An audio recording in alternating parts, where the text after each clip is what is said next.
Good morning, everybody. Welcome to the stream. How's everyone this morning? I hope everyone is doing good. I hope everyone is ready for the weekend. Today is Friday, the 26th of June, 2020. I am DSP, and I welcome you here to my first of two gameplay streams for the day. A full gameplay streaming day today, unlike yesterday, where we had a special Festival 2.0 event, which was quite fun. We had many things that happened during the event, including a open Q&A session, me sharing a heartfelt message from a fan, talking about The Last of Us 2 a little bit. So actually, since today we're playing The Last of Us 2, if you want to know kind of how I feel about the plot of the game up to now, you should definitely watch the Festival video from yesterday, the first of the two that went up live on DSPGaming. I talk a lot about this game. We had a live DSP Tries It, a taste test between the Impossible Whopper and the normal Whopper from Burger King. Jasper was here for about a half an hour, kind of hanging around and having fun. It was a good session. I want to say thanks to everyone who attended live. Thanks to anyone who so far has watched the event on demand over on my DSPGaming channel. I appreciate that very much. And thank you for the support and for keeping the Vest streak going.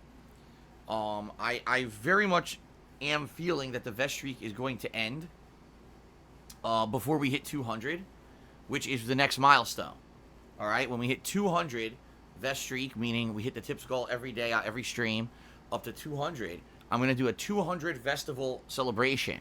All right, on this one, I'm promising you guys to have something new and special that I wanted to do for this last event, but it didn't come together, which will be good, but I don't know if we're going to hit it. I'll be honest. You know, we've got basically a lot of times in the last few weeks where we barely hit the Tips goal. And it's getting harder and harder now, I've noticed. You know, one stream we were like to the last 10 minutes of the stream before we hit it. So I strongly feel that actually it's going to end sooner rather than later. But if it does, that's okay. Thank you guys for the ongoing support. Thank you for the past 3 awesome months of positivity and fun. If it continues to go, hey, thank you so much again. And I appreciate that. It's helping me tremendously right now. It's definitely going to help me in the month of July when I got to see what the hell's going on with my federal taxes and all of that. Okay, so thank you, and thank you guys some more for your support. All right? So that was a great event yesterday. But today, we are back to normally scheduled full days of gameplay over the course of this weekend. Today's first stream is a continuation of The Last of Us Part 2. A full-on major stream. Not like the other night where we only did 2 hours and really didn't get very far. Tonight we're actually going to do a full stream, which is good. So in the game, we're on Seattle Day 3. I have no idea how far into the game that is, okay? At this point, we're heading towards the Seattle shoreline, which should be the aquarium, the Ferris wheel, which they call the Big Wheel or the Great Wheel, among other things. But I don't know how much of that is actually going to be included in the game or not. I've been to the Seattle shoreline many times and we'll be able to tell you about the realism that's in the game once we get there. Okay, so that's kind of cool. I'm looking forward to that. I hope you guys are looking forward to that today. Hopefully we get to that and we'll just continue on and see how far we get. Now, the reports about the game are that it's about 25 hours long. But I looked at my playthrough and I'm about 16 hours in. And people are telling me I'm only about halfway through. So obviously the 25-hour mark is probably if you're not doing what I'm doing, which is reading all the logs you come across, trying to solve all the puzzles, look at all the rooms and loot everything. You know, I'm trying to be as thorough as possible with my playthrough to enjoy the game. I get the feeling others are just going through A to B linear and not doing any optional stuff, and they beat it in like 25 hours, okay? So, let's see how far we get today. I'm excited for this.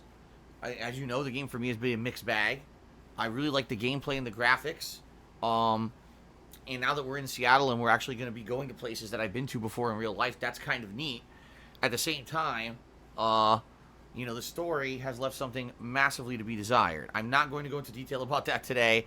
I already did yesterday. I went into very, very elaborated detail about that on yesterday's festival celebration. So if you want that information, go check that out on DSP Gaming on Demand, all right?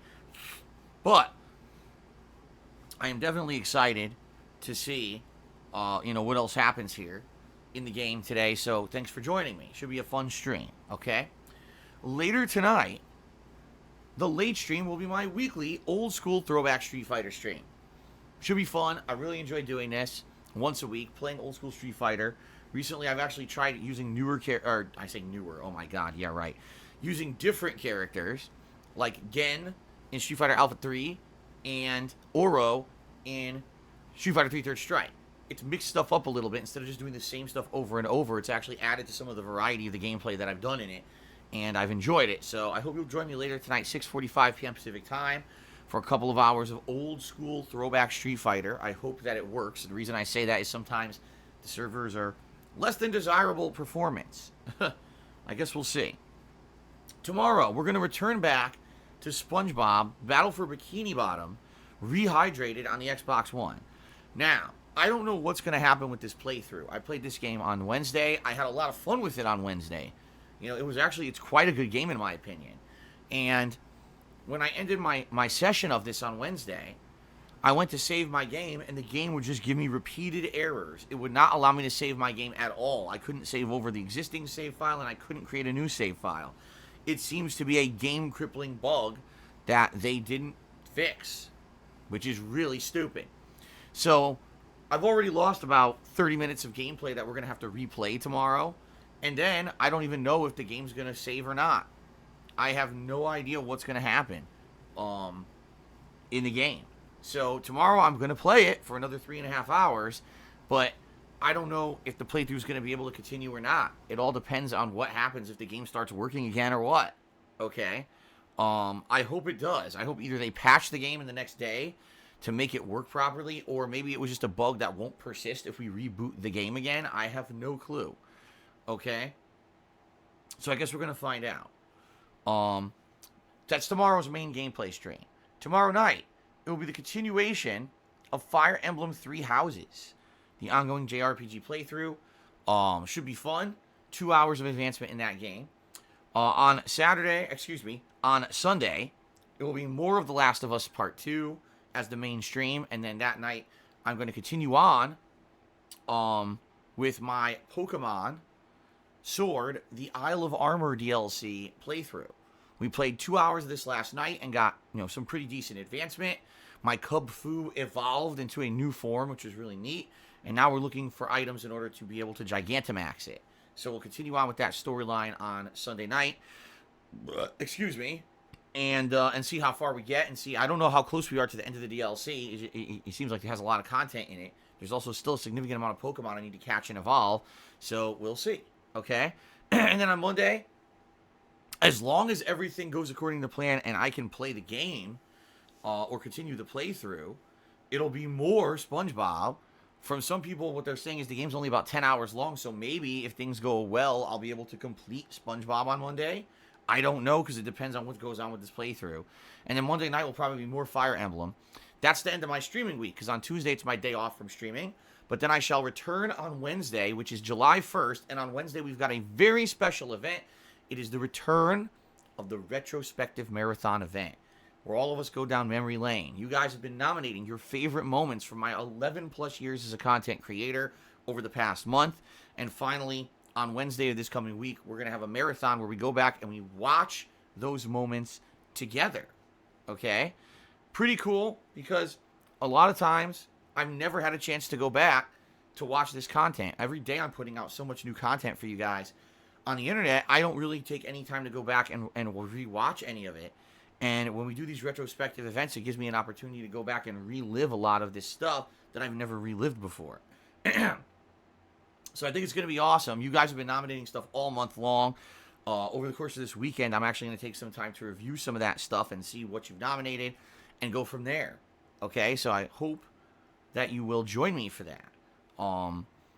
This coming Wednesday. And then the rest of that week, is going to be a balance between continuing on with The Last of Us Part 2 and SpongeBob if it's not done yet.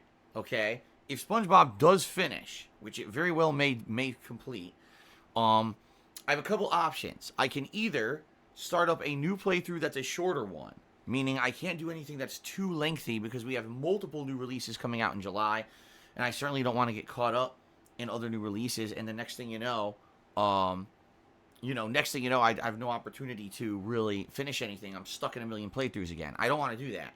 So I can either do a shorter game playthrough to balance with The Last of Us for like a week, or we can just take some of the games, for example, Fire Emblem, and make Fire Emblem a few main state daytime streams, just to see if I can get a little bit further into it temporarily. Also, during that time frame, if we can do it, I'm considering bringing back the chill playthroughs, including Animal Crossing, Minecraft, and Morrowind, at least for a week, so that way we have more balance on the streams. But around the middle of July, we've got a week where there's a ton of new releases. We've got Deadly Premonition 2 coming out on the Switch. Then we've got Ghost of Tsushima from Sucker Punch. And then we've got Paper Mario and the Origami King. Once all those games release, obviously, that's going to be the major focus. And so those games are going to take priority as the main streams. And we'll see if we'll have time for the late night chill streams or not. We might not. So we'll see. And at the end of the month, we got the Destroy All Humans remake.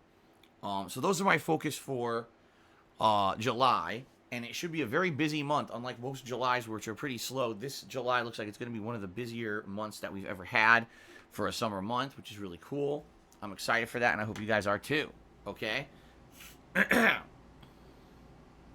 So there you go. Hope that schedule sounds good for you guys. Hope you guys are excited. Also, in the month of July will be the return of a subscriber goal. For the month, we'll try to hit a certain number of subs on the channel, and if we do, it will be the return of the Viewer's Choice playthrough. Why? Because at this point, we're going through all the Viewer's Choice playthroughs. We already played Banjo-Tooie. We're currently playing Fire Emblem. And we're actually now playing SpongeBob, which was one from last year that we were waiting for the remastered or rehydrated version to release. So now it's time to pick a new one that hopefully we'll be able to play, say, in like August when things really slow down for game releases. So that'll be coming up in July as well. Okay? So I hope all this sounds great to you guys. Good variety, good stuff coming up. I'm excited for the streams. I hope you are too. I've been having a great time, the past few months with you guys on the streams, and thank you for joining me and supporting them. Okay, so what else is going on? A lot and a little, I guess. There's not too much to go on to talk about really in gaming news. I guess yesterday there was an event for Cyberpunk 2077, where basically a bunch of people were given an opportunity to play the game for 4 hours, okay? And all the 4 hours of gameplay were apparently from the prologue of the game, meaning it wasn't like, deep into the game spoilers. It was just kind of the intro segments of the game. And the general consensus is that it's really exciting, but a lot of people are upset because apparently the game, I guess, is a first-person perspective. And I guess people really liked the third-person perspective of Witcher 3, and therefore they're, like, really disappointed that the game's not going to be third-person, that they're doing something different. Personally, for me, I can understand why you might actually be disappointed, because we've had games such as Deus Ex, right? Which is kind of a similar futuristic deal with cybernetics and stuff that's been a first-person open-world RPG. So I can understand why maybe they're a little bit disappointed that they wanted a third-person game, because we don't get as many third-person RPGs like that. But also the general consensus seems to be that the game so far looks really good. And people are saying it has a Ghost in the Shell vibe. To me, that's good news. I used to watch the Ghost in the Shell anime series, Standalone Complex. And I really liked that series. I thought that it was a really cool kind of a vibe. It's futuristic. There's robots everywhere, and some people are like cyborgs, and some, AI kind of plot line and stuff like that. That sounds good to me. So I'm excited for that. I hope it turns out well. I really do. Because this year has been the year of vast disappointments. Vast disappointments. Games that were overhyped AAA releases that were not as good as anyone had really hoped. I feel that way. That this year I couldn't even tell you a game that I played this year that I felt like, wow, it blew me away, game of the year. Or seriously, you know? There's just too many games that were overhyped and underdelivered, in my opinion. And so I'm hoping that this game can live up to the hype that it's now, you know. I think now that they did this special event, now the hype is starting to build for the game again. Because let's face it, the game got delayed so many times, the hype kind of got squashed for a bit.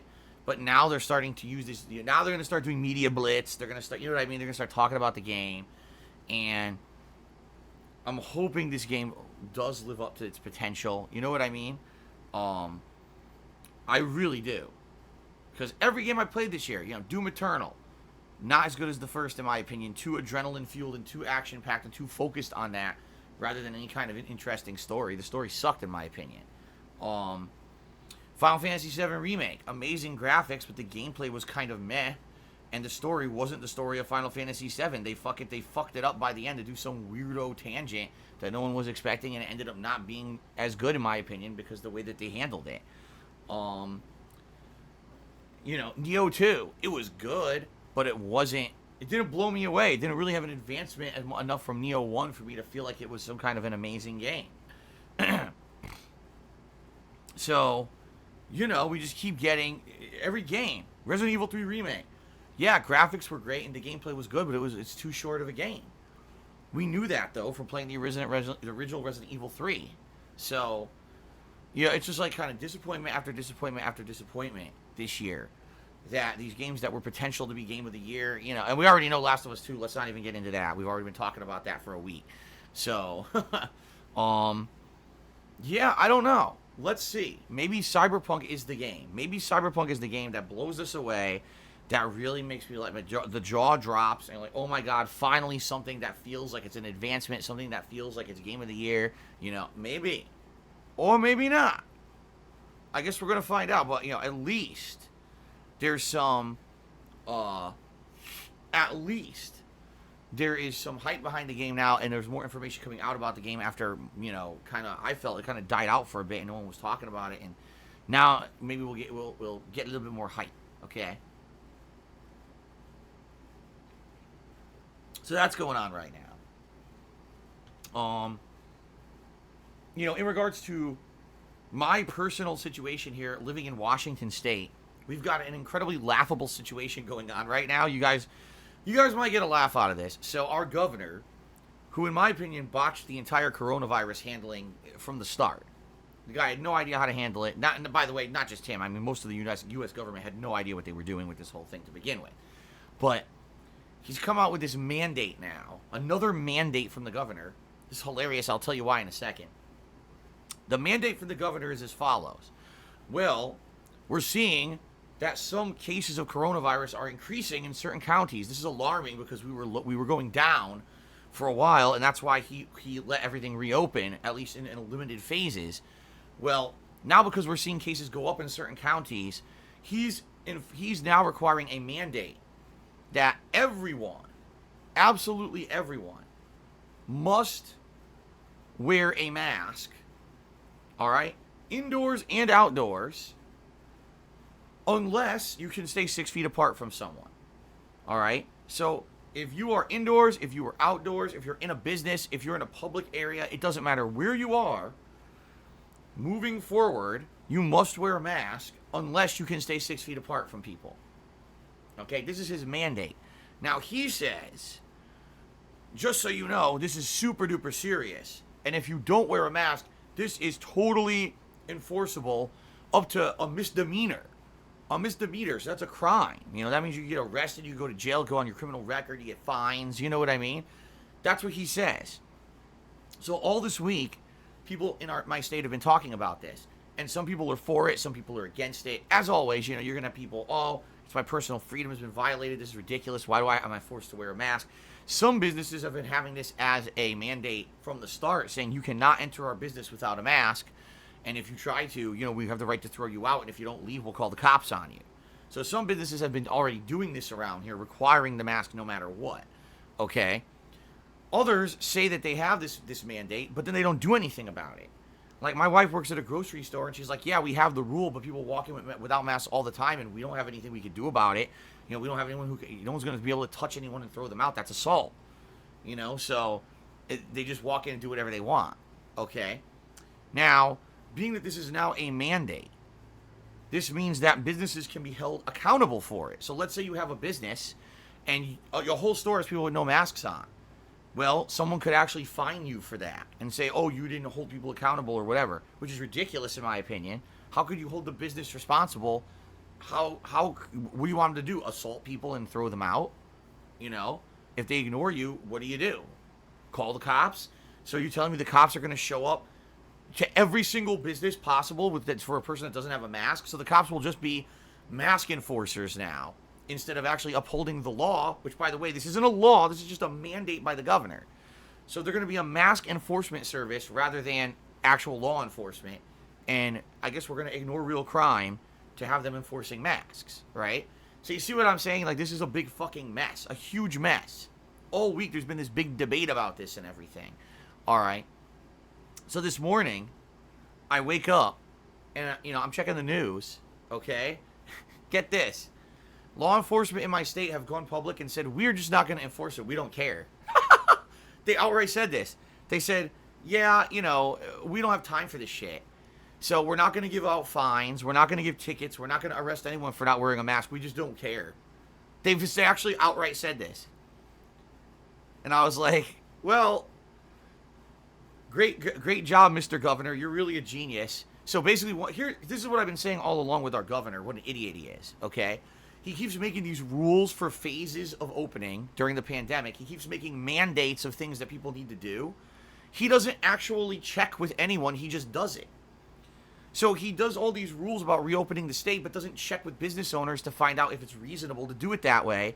And you know what I mean? Like, he didn't actually say, okay, would this phased opening approach work? How would this work for a business? What's the best way to approach it? Instead, he just fucking does it himself. I'll just make a mandate and you just deal with it, right? Now, I got to mandate everyone wears a mask, but law enforcement in the state comes out and says, we're not enforcing it. We don't care. So it's completely worthless. The guy basically, he's a worthless leader. Everything he's doing is completely stupid. And it's just hilarious. The other thing is, he's threatened. He says, oh, if we don't get these virus numbers down, we might actually just go back to phase 1. Everything will close again, all right? Now, I just wanted you to think about this. Law enforcement already said they're not going to enforce what this guy is saying.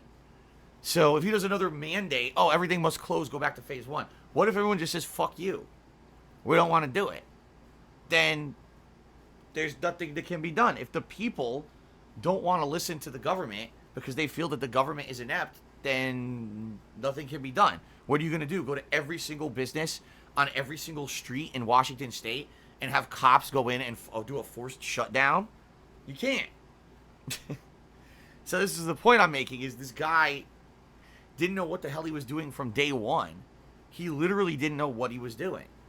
And just started pulling shit out of his ass, making shit up, without checking with anyone about if it was viable, if it was reasonable. And he screwed everything up in our state. We were one of the states that stayed closed the longest, to the point where multiple businesses that I'm aware of that I liked went out of business. Like, there was this local Mediterranean food place that went out of business. There's a whole hairdresser chain that might have gone out of business. We're not sure. We're waiting for an update, but they're still closed. And among other things, there's like many businesses that are closed around here now because of this crazy mandate that this guy did. His stupid, I got criteria for phase openings and shit. But he didn't check with anyone about it to find out if it was viable, if it made any sense. He just did whatever he wanted because he was the governor, instead of checking, okay, I'll check with business owners and experts to find out. This fucker just did whatever he wanted. And now people are concretely suffering the consequences. In fact, our state is so backed up on unemployment, they actually said so many people filed for unemployment in Washington because we were extendedly closed down longer than a lot of other states, that they can't even process the claims. They don't even expect to have looked at every unemployment claim until the end of July. I want you to think about that. There's people who've been sitting around for 3+ months. They're trying to claim unemployment and can't get it because we're so backed up in this state. They got nothing, and they're not even going to have their claim looked at till the end of July. Holy fuck. But anyway, I'm just talking a little bit because I think it's hilarious, listening to all of this. And being on the outside. And let me tell you guys how grateful I am and how lucky I know I am to be able to keep working. And basically, the fact that my business was not affected negatively by the pandemic and that I was able to keep entertaining you guys during it, But, like I've said before, if anything, what this whole thing has shown us is that we have a very incorrect feeling of safety. We feel that our government is here to protect us from this kind of stuff. And if anything, this has proven that our government is very inept here in the United States. We're not ready for anything. We pretend like we are, but when the shit hits the fan, it's panic mode and it's scrambling to try to figure out something. And you know what I mean? It's just a shit. It really is a shit show. No one knows what to do. No one has answers. And everyone just fucks around instead of actually doing things professionally. It sucks that that's the case. We're paying so much money to our federal government, to our state governments in the United States to make them work, and they're not working for us. We have so many things that are screwed up that, finally we get something that's actually serious thrown towards our way, and there's no way to really handle it. It's disappointing. At best, it's disappointing. At worst, it's terrifying. Because, it just shows that what if something gets worse? What, you know what I mean? What if it? I don't know how anything could be handled, quite frankly. With these way these people handle shit here in our state in particular, it's a joke.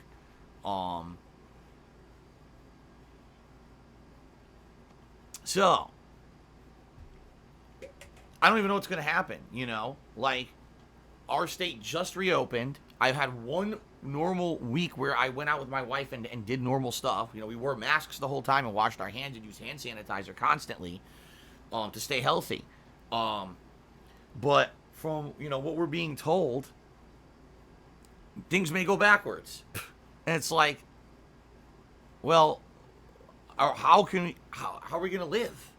We can't live confined to our fucking homes forever. We just can't. That's not how the world works. We have a world that you need interaction with other people. You need to have businesses operating or else the world breaks down. Supply chains are broken down because of this fucking virus. And we can't just live like that forever. So, I don't know. I don't know what's going to happen. For me, I just kind of sit and wait. And well, whatever happens, happens, I guess. I can't control it. Sadly, I am at the mercy of whatever our governments tell us, I guess. And if the people decide, well, fuck you, we're going to do whatever we want. I don't care about your mandate. We're going to go out without a mask. They will, because the cops say they're not going to enforce anything. And if the governor decides, oh, well, we're going to shut businesses down again, and the businesses say, no, fuck you, we already lost so much, we're not doing it again, I don't see what he could do. I think he's pretty much proven how inept he is. So, it is what it is. I just thought that I would share that with you because that's the situation we're in here, and it's kind of like, who knows what the hell's going to happen at this point. It's like completely unpredictable at this point. And I'm sure that's a lot for everyone. Like, depending on where you live and how your government handled it, maybe it's the same, maybe it's different. I don't know where you guys live. I know I have a worldwide audience. I know many of you may be in other countries, and maybe you've handled it totally differently. I don't know. I guess we'll see. I guess we'll see what happens. All right. Outside of that, I don't really think that there's much else to talk about on the pre-stream today. So I guess what we'll do is we will go into shout-outs. So overnight, middle-class liberal softy tip me.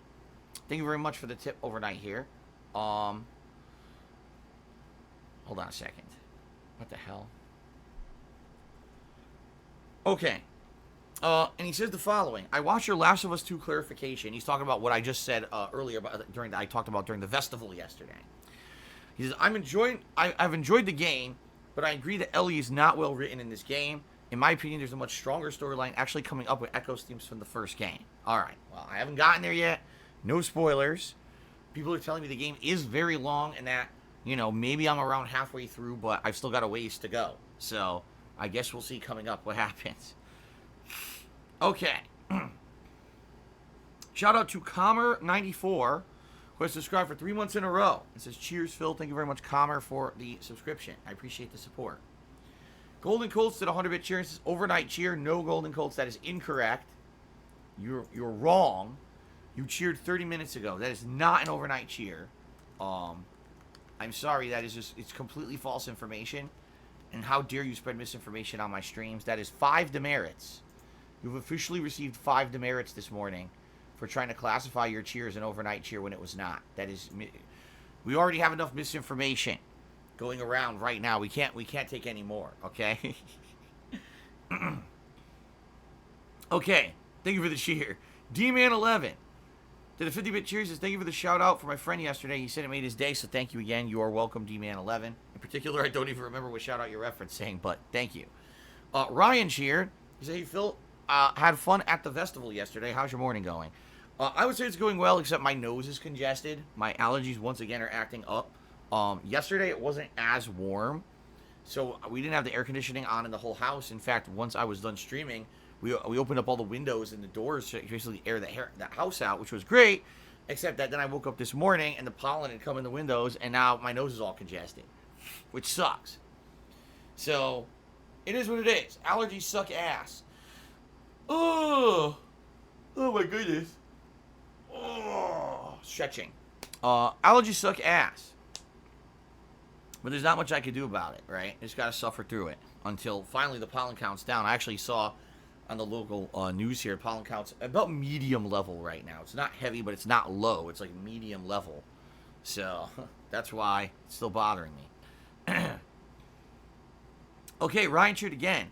He said, agreed, Doom Eternal dropped the ball. They completely changed the system from Doom 2016 and made it always moving, never a second to breathe.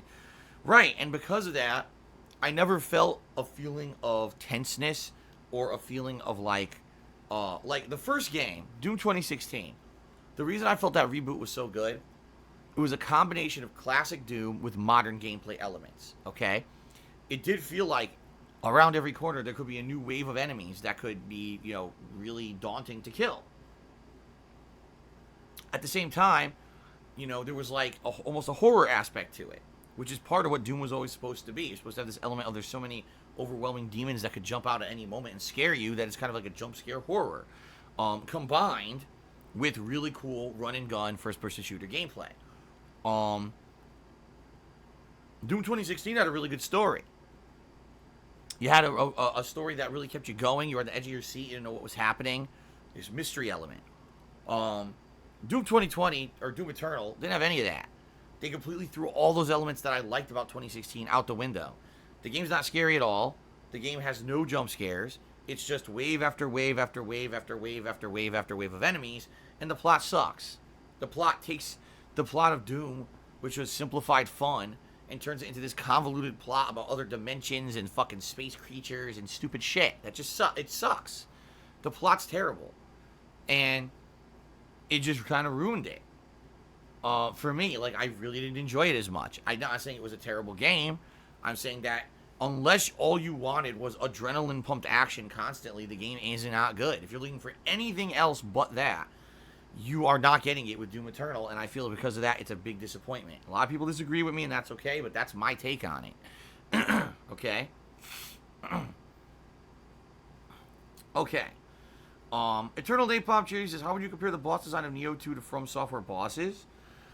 With Neo 2, the game relies heavily on the stun meter system and the kind of transformation system to turn into a yokai. For example, there are certain bosses that if you just try to fight them head up like you would do in a From Software game, you can't even beat them. There's no way. What you have to do is you have to find a way to lower their stun meter, put them into a stun, then deal a ton of damage. Then usually what will happen is they'll go into the yokai realm or whatever. And then you have to find a way to survive when they're in the realm, and maybe even stun them when they're in the yokai realm version of their fighting, so that you can knock them out of that and get them back to a situation where you can get your stamina back. So it's basically the bosses in Neo 2 are kind of like a pattern or a puzzle that you have to solve. You have to figure out, how do I effectively knock this boss into a stun so I can deal massive damage? Because if you don't, a lot of the bosses just don't take damage at all, and a lot of them have super armor that they tank out everything. Okay?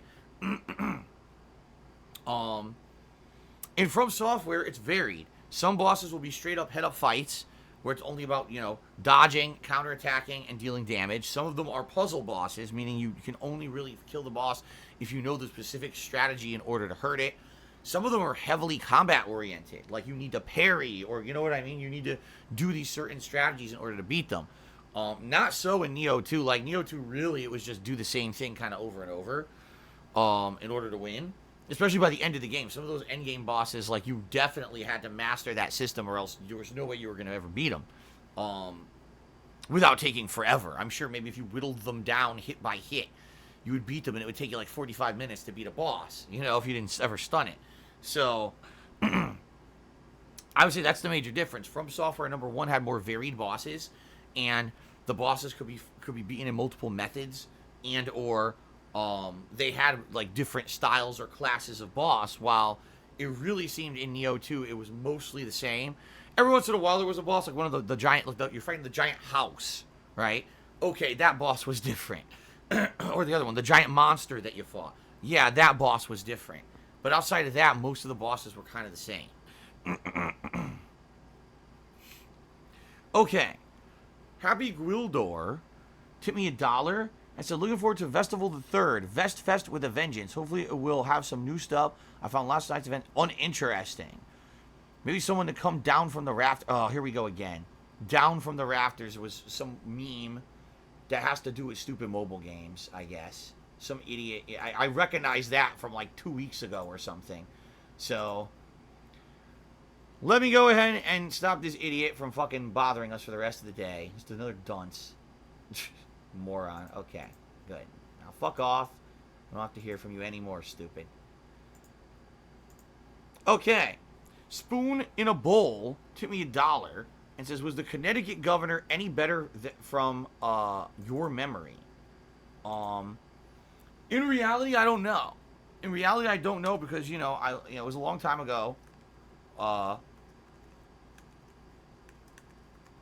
It was over 6 years ago now. Last time I lived in Connecticut.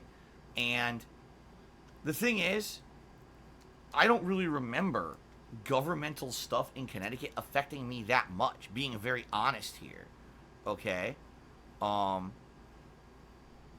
trying to think back, and I'm like, was there ever a mandate or was there ever a governmental change when I lived in Connecticut that really, affected me in a major way, like what's going on now with the pandemic? I don't think so, I think there was a lot of governmental stuff, obviously, that happens, but in general, I don't know. I can't even think of a single time that stuff that the government really affected me at all, I think right now we're in a unique situation where no matter where you lived in the United States, the government heavily affected your life. How did your local government, how did they handle the pandemic? Was there full-on lockdowns, semi-lockdowns, no lockdown? Did you have to wear a mask? Did you not have to wear a mask? All these mandates and requirements. And it could definitely change your life and your experience of how the whole thing's being handled.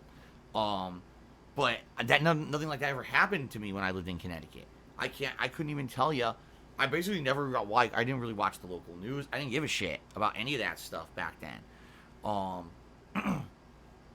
just kind of went about my business, so I would say I couldn't tell you. I couldn't tell you if the government or the governor in Connecticut was any better or worse than what I'm dealing with here in Washington, because I don't think we ever had a situation like this. Okay? I don't think we ever did. So. Okay.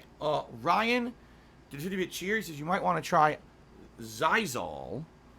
It's over the counter and works for my allergies at least. Zysol. Okay. Actually, wasn't Zysol being advertised? I think at one point it was on Conan O'Brien. They were advertising it or something with some silly owl mascot or something like that. I do have allergy medication. I've only taken it once this entire season so far. It was last week, I think. I was really bad, and I took it and I felt better after a few hours. So, if my congestion continues, maybe I'll take it a little later today. We'll see. Big Papa Phil tipped me $1.30. He says, make sure you take your car in for a checkup and diagnostic. I took mine in for the first time in a while, and quite a lot of work needs to be done. Yeah, I definitely need to do that. Because of the pandemic, a lot of things have been on hold. I definitely do need to call my local dealership and have it go in for an oil change and all that. Of course, the question is, how backed up are they going to be now because of the pandemic? When I call them, are they going to be like, yeah, you got to wait like 2 months? You know, so I guess I should do that sooner rather than later. It's probably good advice. Okay. D-Man cheered. He says, it was a birthday shout out to my buddy Joey yesterday. All right, well, shout out again to Joey. I hope you had a good birthday. Okay, guys, so. Oh, wait a minute. Crap Cock just did a 150-bit cheer. He says, it would be awesome to have oh, it's the stupid meme. He's doing the stupid wings meme about a burger. Well, yesterday, guys, you guys saw I ate a burger on stream, so I hope you guys are super excited for that happened finally. Now you can correspond your wings memes to my content, I guess, because I ate a big ass thick burger on stream, right? Did this guy actually say this? I just gotta read this. Listen to this. He actually said this on a stream. Let's read it. It would be fucking awesome to have a fucking big ass thick burger, big old melted piece of cheese, 2 patties, fucking fries seasoned right, dip that shit in ketchup. He actually said that on a stream.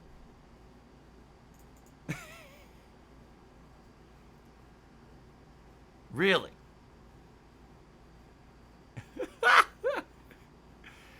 Oh my god.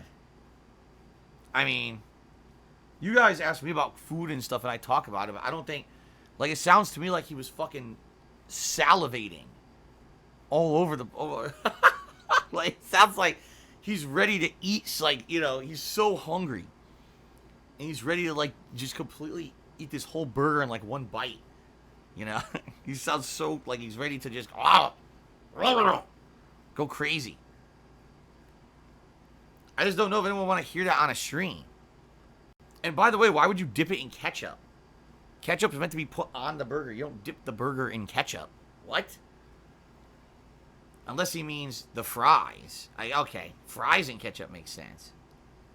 I don't know. This is some weird stuff. Anyway, this is why I don't deal with these memes.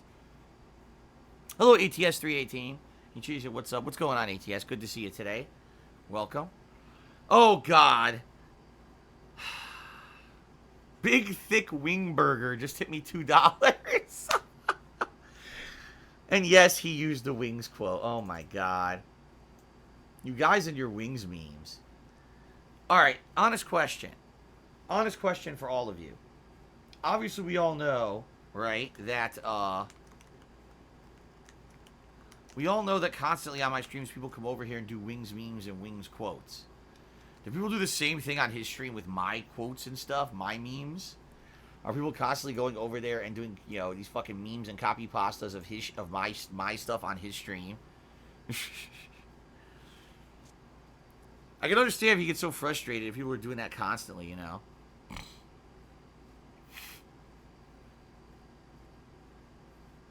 They do the wings memes here because he bans them. Oh, yeah? People ask him when he's going to wear a vest. Oh, my God. He bans the DSP memes, does he? My name is Blacklisted. Wow. Blacklisted. All right, we're going to go ahead and ban anyone that says DSP in the stream chat right now. Oh, my God. I don't understand it.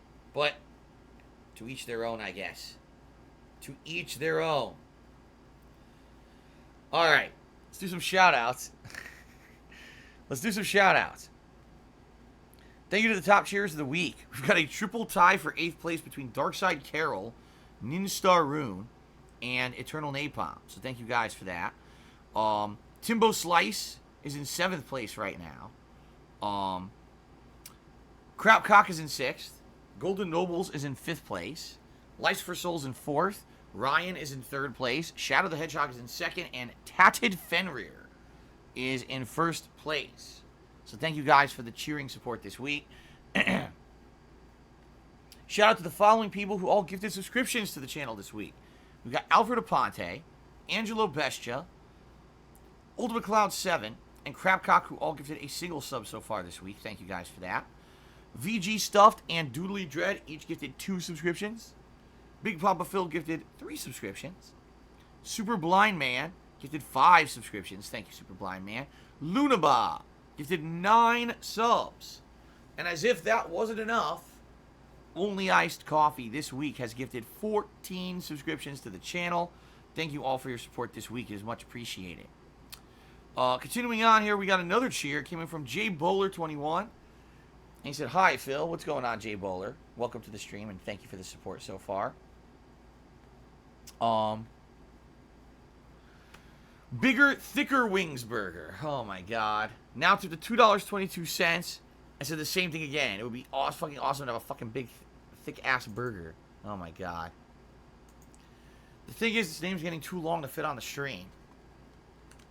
See? Bigger, thicker. I can't even fit it. That's it. That's the longest I can fit. I can't possibly fit anything else. So we can't make that. The name cannot be any longer. It must be abbreviated if it gets any longer. So there you go. All right. So thank you. We're up to $6 of tips today. All right. Actually, no, we should be. Yeah. Yeah, well, no, we are. Okay, I was double checking. Yes, we are at $6 of tips today. Thank you to everyone who's contributed so far. I appreciate that very much. I'm out of stuff to talk about. So I guess what we'll do is we'll take a quick break. Let me go use the restroom quickly. And when we come back, we'll start up with The Last of Us Part 2. How does that sound? No? You guys don't like that? No, I'm being told no. That's terrible. Don't do it. Oh, wait a minute. I just received another tip. Oh, my God. I received another tip. What the? I received another tip, and then another tip, and another tip. No, okay. So I got another tip from Huge Wings Burger. Okay? Huge Wings Burger. Very nice. I'm glad that I got a tip from Huge Wings Burger. And they said, basically it's the same quote. It's, man, it'd be awesome to have a big-ass fucking thick burger with bacon. Motherfucking 2 patties. Who says motherfucker 2 patties? Motherfucker 2 patties. What? Alright, it's the same quote. Huge Wings Burger, tip $4.20. So let's get that up on the leaderboard here.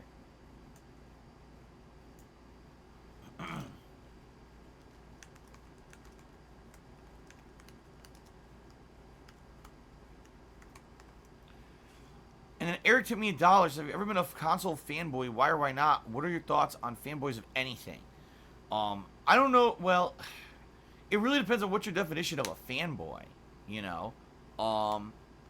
Some people would say if you're just a fan, you're a fanboy. I don't agree with that. Just because you like something doesn't make you a fanboy of it. I see a fanboy as like someone who's a diehard defender. Someone who like refuses to see any kind of reasonable argument that something else could possibly be better than what they like. Okay? You see? So like for example, I really think that the PlayStation 4 was the better console this console generation because the games ran better on it, and I don't know, the dashboard was better at launch, it was better at launch, you know. That's not being a fanboy. You see what I'm saying? That's being, like, logical. But then there's someone who could be like, well, personally, you know, I just like the PS4, and there's no way that anything on Xbox could be a good. You know, PS4 is ultimately better than Xbox, and if you like the PS4, you're cool. If you like the Xbox, you're an idiot because you like that console. You see what I mean? Like, you immediately dismiss any other arguments. You immediately dismiss any other arguments that don't agree with your viewpoint, right? Or same thing, like, oh, I'm a PC enthusiast. I like PC. I prefer playing PC games because I feel that PC gives superior graphics experience. Okay, versus, well, when you play on PC, you're an elite, and anyone who plays on a console is some kind of an uneducated, you know, rube. That's different. That's like being a PC fanboy, you see? So if that's the case and that's how we're talking, no, I don't think that I've ever been a fanboy of any kind of a console. Although I like last console gen, I liked the Xbox 360 better. I thought the controller was better. I liked Xbox Live better. The layout of the console dashboard, the communication that you could do, it was all better in my opinion. Achievements, all of that was done better. This console gen, I think the PS4 was better, but that doesn't make me a fanboy of one or the other. Um, I like to have an open mind, especially as someone who's a content creator. I want to have an open mind and not just dismiss stuff because it's on one platform or another. Can you imagine how many games I might have missed over the years? Oh, that's on the Switch, and Nintendo sucks. I'm not going to play that. See, why would I do that? Just this past year, I've played a lot of games on the Switch. This year has been like the year of Switch, honestly. So, I think as a content creator, you got to have an open mind so you don't miss out on great opportunities to make good content and play good games, right? So no, I don't think that I've ever been really a fanboy of anything in that regard. And my thoughts are, that fanboys, if describing fanboys, as I've said, I don't think that it's a good way to be. I think that sadly that's being too close-minded and you miss out on a lot of things in life, a lot of opportunities if you're like that. Okay? Ultimate Cloud 7 gifted us up to Frog in a Tuxedo. Congratulations, Frog in a Tuxedo, and thank you, Ultimate Cloud 7, for the support. Do an impression of Wings to the $1.30 and did the same thick-ass burger thing again. So, I'm just going to say thank you for the tip. I'm not going to read it again. Alexander Rossi is here. Cheers. Did you ever listen to the Wings music album by Liquid Richard? Big ups. No. Never heard it and never will. What you guys don't understand is I don't care about Wings. I really don't. I don't care about his content. I'm not bothered by things he said and done over the years that you guys bring up constantly on my streams. Oh, he did this, he did that, can you believe it? Oh, this and that. I don't care about that. So, I'm not going to go watch, detractor content and music remixes about him. I just don't give two shits. I only care about my stuff, really, That's what I focus on. So, I'm aware of him and his memes because you guys repeat them on my stream, but I don't care. I'm not going to go watch Liquid Richard.